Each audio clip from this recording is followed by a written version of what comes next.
அன்பானவர்களே, இயேசு கிறிஸ்துவின் நாமத்துக்கு ஸ்தோத்திரம் உண்டாவதாக. இந்நாளுக்காக தேவனுக்கு நாம் நன்றி சொல்லுவோம். ஒவ்வொரு நாளும் தேவன் நம்மளை பாதுகாக்கிறார். பாதுகாத்து நம்மளுக்கு காலையிலேருந்து சாயந்தரம் வரை நம்மளோட இருந்து வழி நடத்துறார். ஒவ்வொருத்தரும் பயப்பட்டு கொண்டே இருப்பாங்க. இன்னைக்கு எப்படி இந்த நாள் போகுமோ, இந்த நாள்ல என்ன சண்டை வருமோ, இந்த நாள் எந்த கடனுக்காரன் வருவானோ அப்படின்னு சொல்லி என்ன பண்ணுவாங்கன்னா பயந்துட்டு இருப்பாங்க. பிள்ளைங்களை பத்தி கூட பயப்படுவாங்க.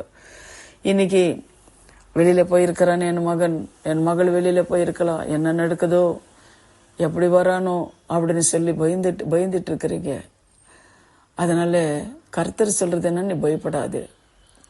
உன்னை உருவாக்கினது நானு, உன்னை சிருஷ்டித்தது நானும், பேர் சொல்லி அழித்தது நானு. எதுக்கு நீ பயப்படுற? இருக்கிற நாள் முழுவதும் கர்த்தர் பாதத்துல நம்ம காத்திருந்து ஜெபிக்கும் போது அவர் எப்படி நடத்தினு சொல்லி அவர் விருப்பம் இருக்கிறதோ அப்படியே அவருக்கு ஒப்பு கொடுத்துட்டு நம்ம சமாதானமா இருக்கிறது கத்துக்கொள்ளணும். நம்ம கவலைப்படுறதுனால கண்ணீர் விடுறதுனால ஒரு பிரயோஜனம் கிடையாது. ஆனா நீங்க கண்ணீர் விடுறீங்கன்னா தேவன் பாதத்துல விடுங்க, பரவாயில்ல. மற்ற காரியங்களெல்லாம் அவர் மேல வைத்திடுங்க, பயப்படாதீங்க. என்ன காரியம் இருக்க வேணுமோ அதெல்லாம் உங்களுக்கு சொல்லிடுங்க. சொல்லிட்டு நீங்க விட்டுட்டீங்கன்னா கர்த்தர் உங்களை ஆசீர்வதித்தார். உங்க தேவைகள் எல்லாம் தேவன் சந்திக்கிறவரா இருக்கிறார். இன்னைக்கு கூட வேதத்துல சங்கீதம் 22:4 நீங்க பாருங்க, எங்கள் பிதாக்கள் உம்மிடத்தில் நம்பிக்கையை வைத்திருந்தார்கள், நம்பின அவர்களை நீர் விடுவிக்கிறீர் அப்படின்னு. அவர் பிதாக்கள் நம்ம பாக்குறோம். நம்ம பிதாக்கள் அப்ரஹாம், ஈசாக், யாக்கோபு, தேவன் இவங்கெல்லாம் பார்க்கும்போது தேவன் மேல நம்பிக்கை வைத்திருந்தார்கள். ஆனா கொஞ்ச சிலர் சோர்ந்து போனாங்க, கொஞ்ச சிலர் தேவன் மேல நம்பிக்கை வைத்ததுனால தேவன் அவங்களை கைவிடவே இல்லை. பாத்தீங்களா, தேவனை நம்புறவங்களை ஒரு நாள் அவர் கைவிடவே மாட்டார். ஆனா பாடுகள் வரும், உபத்திரங்கள் வரும். நம்ம பாக்குறோம் பரிசுத்தவான்களால எவ்வளவு பாடுகள் எல்லாம் பட்டாருன்னு பாக்குறோம். ஆனாலும் தேவன் என்ன பண்றது இல்லை, அவங்களை கைவிட மாட்டார். அவருக்கு ஒரு தைரியம் இருக்கும், கர்த்தர் என்னோட இருக்கிறார், கர்த்தர் எல்லாம் பார்த்து கொள்ளுவார் அப்படின்னு சொல்லுவார், தைரியம் இருக்கும். அதனால தேவன் அவருக்கு பயந்து வாழவே இல்லை. தேவன் மேல நம்பிக்கை வைத்திருந்தார். அதே போலதான் இன்றைக்கு நீங்க கூட என்ன பண்ணுங்க, தேவன் மேல நம்பிக்கை வைங்க, தைரியமா இருங்க. எந்த ஒரு எதிர்ப்பு உங்களுக்கு வந்தா கூட, என்ன நடந்தா கூட, தேவன் என் குடும்பத்துல அற்புதங்கள் செய்வார் என்ற ஒரு விசுவாசத்தோட இருங்க. கர்த்தர் உங்களை ரட்சிப்பார், ஆசீர்வதிப்பார். அதே மோசேக்கு விரோதமா வந்தாங்க யாரு? எகிப்து தேசத்துல பார்வன் ராஜா வந்தார். மோசேக்கு விரோதமாக எவ்வளோ மோசே போராடினாலும் ஆனா அவங்க என்ன பண்ணுவாங்க, பின் தொடர்ந்து கொண்டு வந்துட்டே இருந்தாங்க. ஆனாலும் யாத்ராகமம் 14, 13, 14 நீங்க பாருங்க. அப்பொழுது மோசே ஜனங்களை நோக்கி என்ன சொல்றாரு பாருங்க, பயப்படாதீர்கள், நீங்கள் இன்றைக்கும் கர்த்தர் உங்களுடனே செய்யும் ரட்சிப்பை பாருங்கள்.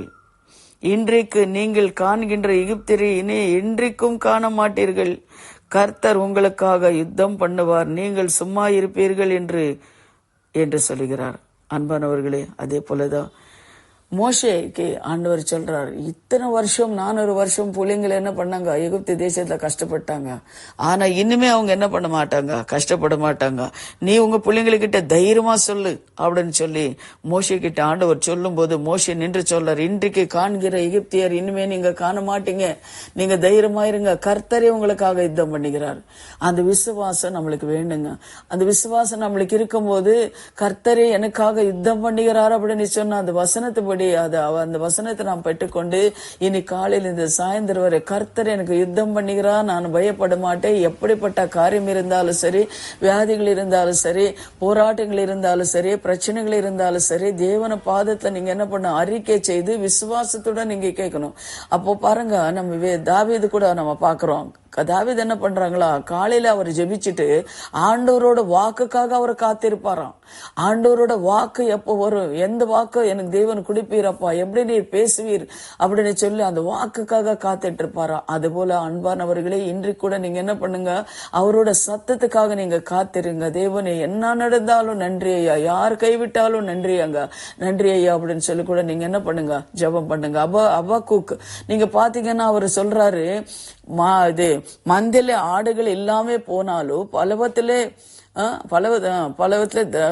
பலன் கூடாமே போனாலும் கர்த்தருக்குள்ள எப்பொழுது நான் மகிழ்ச்சியா இருப்பேன், கர்த்தருக்குள்ள எப்பொழுது களி கூறுவேன்னு சொல்ல அந்த வசனம் 3வது அதிகாரம் நினைக்கிறேன். அந்த வசனத்துப்படி நம்ம எப்பொழுது நம்ம சந்தோஷமா இருக்கும்போது சத்ருவானவங்களுக்கு தொட மாட்ட பாருங்க. உங்களுக்கு சமாதானமா இருப்பீங்க.